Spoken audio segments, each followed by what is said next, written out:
शक्ति प्लाजा शहर के बीचों बीच खोला गया एक नया फैंसी शोरूम है जहां पे लेडीज़ के लिए डिफरेंट वैरायटीज़ के jewelleries, bangles, bag, nail polish और कॉस्मेटिक के वाइड रेंज कलेक्शंस अवेलेबल है। और यहाँ पे बच्चों के लिए toys and fancy items available है और यहाँ पे रेंटेड बेसिस पे गोल्ड कवर ज्वेलरीज भी दी जाती है।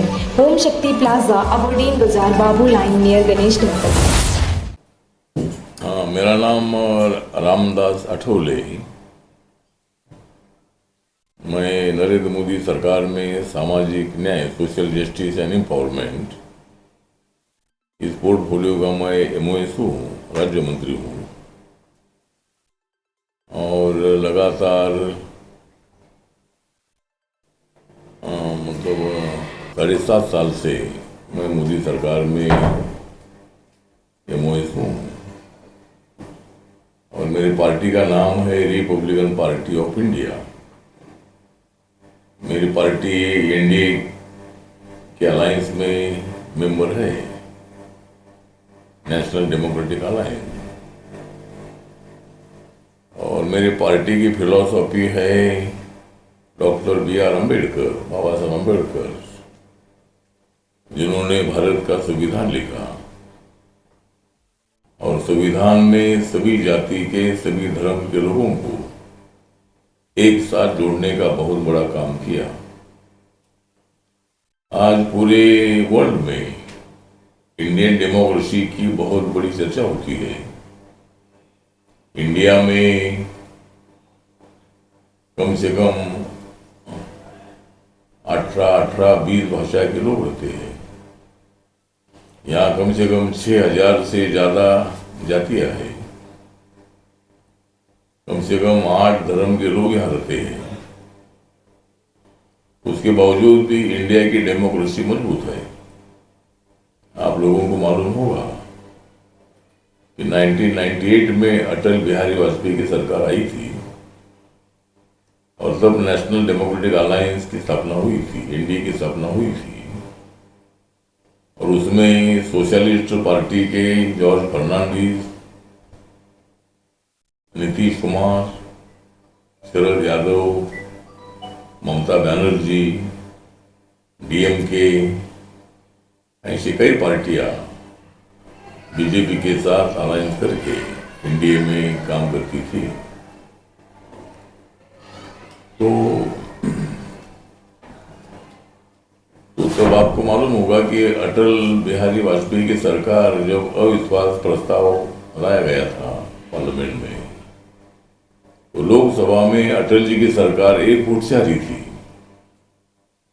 तो इंडियन कॉन्स्टिट्यूशन में 1 मैन 1 वोट 1 वैल्यू, एक आदमी का एक मत होता है और एक व्यक्ति एक मूल्य। तो एक वोट को भी कितनी कीमत होती है अपने लोकतंत्र में। और अपना लोकतंत्र 2500 साल से यहाँ है। जब गौतम बुद्ध जी का कार्यकाल था तब उनके भिक्खुओं में जब चर्चा होती थी तो बहुत सारे विषय पर विवाद होता था और फिर निर्णय कैसा लेना है। ये बोलता है ये होना चाहिए, दूसरा बोलता है वो होना चाहिए, वो करना चाहिए। तो फिर तब ये निर्णय लिया गया कि जो मेजॉरिटी होती है, मेजॉरिटी बहुमत का निर्णय सभी ने मान्य करना, तो उसको ही डेमोक्रेसी बोलते हैं। तो डेमोक्रेसी अपने देश में 2500 साल पहले अपने देश में उसका उत्पादन है। और जो शांति है, पीस है, पीस की स्थापना भी 2500 साल पहले गौतम बुद्ध के कार्यकाल में हुई।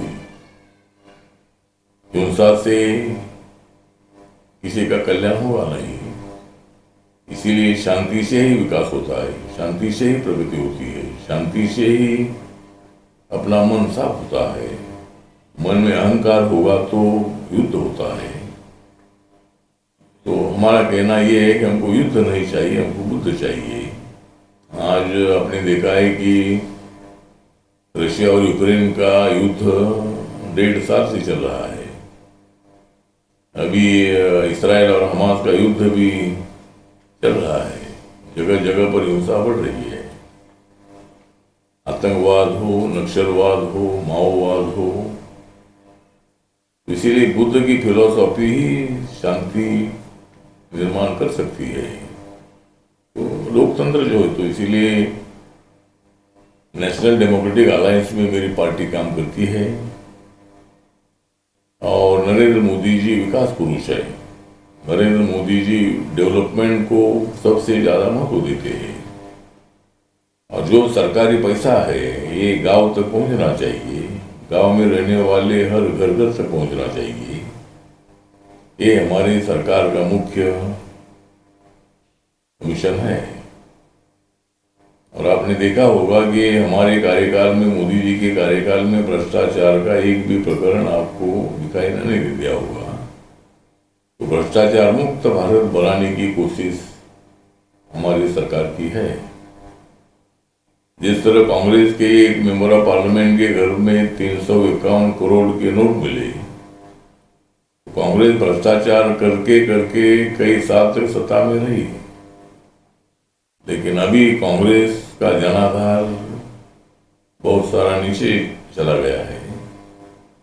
और नरेंद्र मोदी जी ने जो 9.5 सालों में जो काम किया है, ये बहुत ही बड़ा बेहतरीन काम है। अगर आपको आंकड़े अगर मैं दे दूं, तो प्रधानमंत्री जन धन योजना शुरू हुई थी और गरीब लोगों ने कभी बैंक का दरवाजा भी नहीं देखा था, लेकिन जन धन योजना शुरू की गई और अभी तक 2014 से लेकर 21-23 तक 51 करोड़ 17 लाख 51 करोड़ 17 लाख इतने अकाउंट बैंक में खुले हैं। और बैंक में जमा जो पैसा है 2,10,882.7 करोड़ रुपए बैंक में जमा हुए हैं। 2 करोड़ 10 लाख 882 इतने पैसे बैंक में जमा हुए हैं। अंडमान निकोबार में देखा जाए तो कम से कम 4,17,000 इतने अकाउंट अंडमान निकोबार में खुले हुए हैं और उसमें कम से कम 34.8 करोड़ रुपीस बैंक में जमा है। प्रधानमंत्री मुद्रा योजना है। ये योजना 50,000 रुपीज से लेकर 10 लाख तक जो गरीब लोग है, जो कुछ छोटा मोटा धंधा करना चाहते हैं, महिलाएं हो, नौजवान हो, उनको लोन बिना तारण देने का एक स्कीम बना गया मुद्रा योजना 2015 में। और अभी तक 44 करोड़ 88 लाख 66,000 44 करोड़ 88 लाख 66,000 इतने लोगों को इस मुद्रा योजना के अंतर्गत लोन मिला है। और अंडमान निकोबार में 50,000 लोगों को लोन मिला है। प्रधानमंत्री उज्ज्वला योजना जो है, गैस सिलेंडर की योजना, जिसके घर में गैस सिलेंडर नहीं है उनको गैस सिलेंडर देने की योजना है। और अभी तक पूरे देश भर में 10 करोड़ लोगों को गैस कनेक्शन दे दिया है। और अंडमान निकोबार में 13,600 13,600 इतने लोगों को ये गैस कनेक्शन दिया है। प्रधानमंत्री आवास योजना है अर्बन की, उसमें देश भर में 78 लाख 56,000 78 लाख 56,000 इतने लोगों के मकान अर्बन एरिया में बने हैं। और अंडमान निकोबार में म्यूनिसिपालिटी एक ही अपनी पोर्ट ब्लेयर, तो यहाँ 47 मकान बन चुके हैं। प्रधानमंत्री आवास योजना रूरल की है, उसमें अभी तक 3 करोड़ 28 लाख कितने लोगों को मकान मिला है प्रधानमंत्री आवास योजना का, और अंडमान निकोबार में 1224 कितने लोगों को उसका फायदा हुआ है। प्रधानमंत्री जन आरोग्य योजना एक है, आयुष्मान भारत योजना, और ये योजना है हर फैमिली को हर साल में मेडिकल ट्रीटमेंट के लिए 5 लाख रुपए देने की स्कीम है। तो स्कीम के अंतर्गत अभी तक 6 करोड़ 11 लाख और इंडिया में 6 करोड़ 11 लाख कितने लोगों को इसका बेनिफिट हुआ है। और अंडमान निकोबार में 2465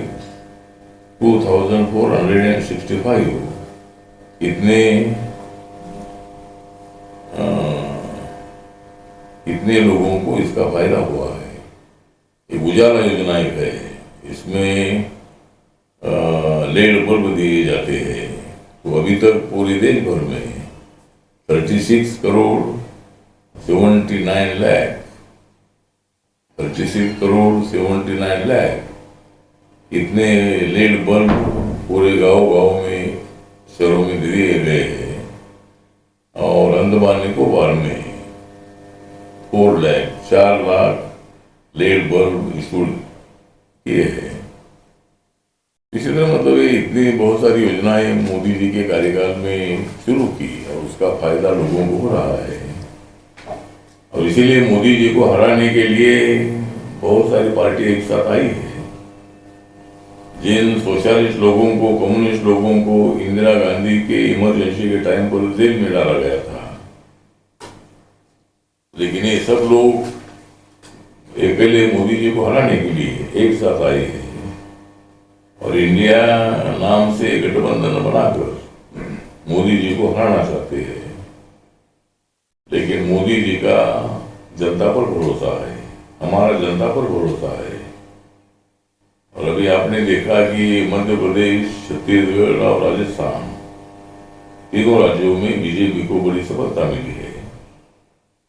2018 में जब 19 का चुनाव होने के पहले 2018 में इसी 5 राज्यों के चुनाव हुए थे, तब बीजेपी 3 राज्यों में मतलब 3 राज्यों में कांग्रेस चुनकर आई थी, मध्य प्रदेश, छत्तीसगढ़ और राजस्थान। और तेलंगाना में बीआरएस चुनकर आई थी, और मिजोरम में उनकी लोकल पार्टी थी वो चुनकर आई थी। उसके बावजूद भी मोदी जी के नेतृत्व में कम से कम 303 सीटें बीजेपी को मिली थी। 2014 में 282 सीटें मिली थी। अटल जी के टाइम पर 182 सीटें मिली थी बीजेपी को। और 1982 में बीजेपी के तो दो एमपी थे, ओनली 2 एमपी थे। तो मोदी जी ने इतना काम किया है कि लोगों का मोदी जी पर विश्वास है, और इसीलिए 2024 में जो चुनाव होगा उसमें 400 से ज्यादा सीटें बीजेपी और एनडीए को मिलेगी, ऐसा हमें पूरा विश्वास है। इसीलिए हम काम कर रहे हैं। लेकिन मोदी जी को बदनाम करने की कोशिश हो रही है, उनको गालियां देने का काम ये अपोजिशन वाले कर रहे हैं। अभी हाउस चलने की आवश्यकता थी, लेकिन सरकार चाहती थी कि भाई आखिरी अधिवेशन था इस 5 साल का, इसमें चर्चा होनी चाहिए, कुछ बिल पास होने के लिए अपोजिशन ने मदद करनी चाहिए, अपने सुझाव रखना चाहिए। लेकिन रोज मतलब हंगामा करते रहे। और जिस तरह लोकसभा में 2 नौजवानों ने जब मारे थे, और सिक्योरिटी जो है, सिक्योरिटी से होम मिनिस्ट्री का कोई संबंध आता नहीं है। अंदर की सिक्योरिटी ये पार्लियामेंट की सिक्योरिटी होती है, लेकिन इस पर चर्चा होने की आवश्यकता थी। लेकिन विपक्ष बोल रहा है हमारा आवाज दबाया जा रहा है। तो आवाज दबाने का विषय नहीं, आप रोज हंगामा कर रहे हैं और इसीलिए पहली बार कम से कम 142 जो एमपीज है, जो वेल में आने वाले, हंगामा करने वाले ऐसे जो एमपी थे उनको सस्पेंड कर दिया है। तो मुझे लगता है कि हाउस चलना चाहिए। आपको जो बात रखने का पूरा अधिकार है, आपका मुंह बंद नहीं कर सकते। आपको जो सुझाव देना है, लोकतंत्र में अपोजिशन को भी बहुत बड़ा महत्व होता है। और सरकार के कामों की हमेशा प्रशंसा ही मत करो, जो प्रशंसा करना है तो करनी चाहिए, लेकिन नए सुझाव देने का आपको अधिकार है, टीका टिप्पणी करने का आपको अधिकार है। लेकिन हाउस से नहीं चलाने देना, रोज हंगामा करना, आवाज करते रहना, ये ठीक नहीं है। और सरकार ने किसी का आवाज नहीं दबाया है। हम चाहते थे कि भाई चर्चा हो, लेकिन चर्चा हुई नहीं। और अधिवेशन मतलब बाद में अपोजिशन के लोग उसमें आए नहीं। हमने बहुत सारे बिल पास किए हैं और हमने पार्लियामेंट 22 तक चलाई है। 2024 में मेरी पार्टी की बहुजन पार्टी बीजेपी के साथ रहेगी, एनडीए में रहेगी और मोदी जी तीसरी बार बहुत बड़े बहुमत से देश के प्रधानमंत्री बनेंगे, ऐसा हमें पूरा विश्वास है। और कल मैंने सभी जो मेरे सोशल जस्टिस के अधिकारी और बाकी भी जो अधिकारी थे उनके साथ मैंने 1-1.5 घंटा मैंने मीटिंग की और जो भी प्रस्ताव उनके प्रलंबित है उसको भारत सरकार की तरफ से पूरी मदद करने का प्रयत्न मैं करूंगा, ऐसा मैंने उनको विश्वास दिलाया है। और यहाँ अंडमान निकोबार एक टूरिस्ट प्लेस है, बहुत सारे लोग यहाँ देश भर से दुनिया भर से आते हैं। कल मैंने सिविल जेल भी मैंने देखा और जो अपना शो होता है क्या light and sound, lighting sound show है वो भी मैंने देखा। तो एक पूरा ऐतिहासिक शहर है। 1943 में सुभाष चंद्र बोस आए थे, उन्होंने यहाँ आज़ादी के पहले यहाँ तिरंगा झंडा लगाया था, तो उसको भी मैं कल भेंट देने वाला हूँ। और इसी तरह मेरा 3 दिन का टूर यहाँ है। आज मैं जो स्वराज द्वीप है, जो माननीय मोदी जी ने 2018 में इसका नाम दिया था, और वहाँ मुझे कुछ कार्यकर्ता मिले, उन्होंने मुझे जानकारी दी कि वहाँ 2 ग्राम पंचायत है, 10,000 पॉपुलेशन है और वहाँ जो बांग्लादेश से, पूर्व पाकिस्तान से 1955 to 61 इतने 6 सालों में बहुत सारे लोग वहाँ थे और ये सभी शेड्यूल कास्ट के लोग हैं। लेकिन अपने शासन के मतलब अंडमान निकोबार के प्रशासन के पास ये कोई जानकारी नहीं है मतलब, लेकिन ये बांग्लादेश होने के कारण अब इनको यहाँ का शेड्यूल कास्ट का दर्जा मिलना थोड़ा मुश्किल है। ये बंगाल के होते थे तो मिल सकता था, लेकिन ये बांग्लादेश के सब का ये थोड़ा रिकॉर्ड देखना पड़ेगा। उन्होंने हमारे पास मांग किया है कि भाई हम शेड्यूल कास्ट के लोग हैं, ये मथुआ कम्युनिटी और नामशूद्र कम्युनिटी, ऐसे हम इस कम्युनिटी चाहते हैं और हमको रिजर्वेशन का फायदा मिलना चाहिए, हमको शेड्यूल कास्ट में डालना चाहिए, ऐसा उन्होंने बताया है। तो मैं मंत्रालय से बात करूँगा और कितना संभव हो सकता है वो मैं देखूँगा। लेकिन मैंने उनको आश्वासन दिया है कि जो वहाँ मैंने राधा नगर जो बीच है एशिया में बहुत बड़ा क्लीन और उसकी मिट्टी बहुत बड़ी मुलायम, ऐसा एक बीच वो राधा नगर का बीच मैंने देखा और एशिया में नंबर 1 का वो बीच है और वर्ल्ड में 7 नंबर का वो बीच है। तो एक ऐतिहासिक सब मैं देख कर आया हूँ और मतलब वहाँ एक टूरिज्म का एक अच्छा प्लेस है वो, वहाँ होटल की संख्या भी बहुत बड़ी है और वहाँ की कुछ कार्यकर्ताओं से मैंने बात भी किया कि वो सब बीजेपी के कार्यकर्ता थे, वो सब वोटर है यहाँ के, तो 70-80 साल से ये लोग इधर रहते हैं, सभी इधर के वोटर है, तो इसीलिए उनको शेड्यूल कास्ट में डाल सकते हैं क्या, इस पर जरूर मैं मेरे मंत्रालय की तरफ से मैं कोशिश करूँगा। लेकिन अभी रिकॉर्ड में शेड्यूल कास्ट का एक बात भी नहीं है। निकोबार में ट्राइबल की संख्या बड़ी है और ट्राइबल 7.5% है और ओबीसी 43% है, बाकी जनरल कास्ट के लोग है। तो यहाँ की जो भी समस्या, मैंने कल अधिकारियों को भी मैंने बताया था कि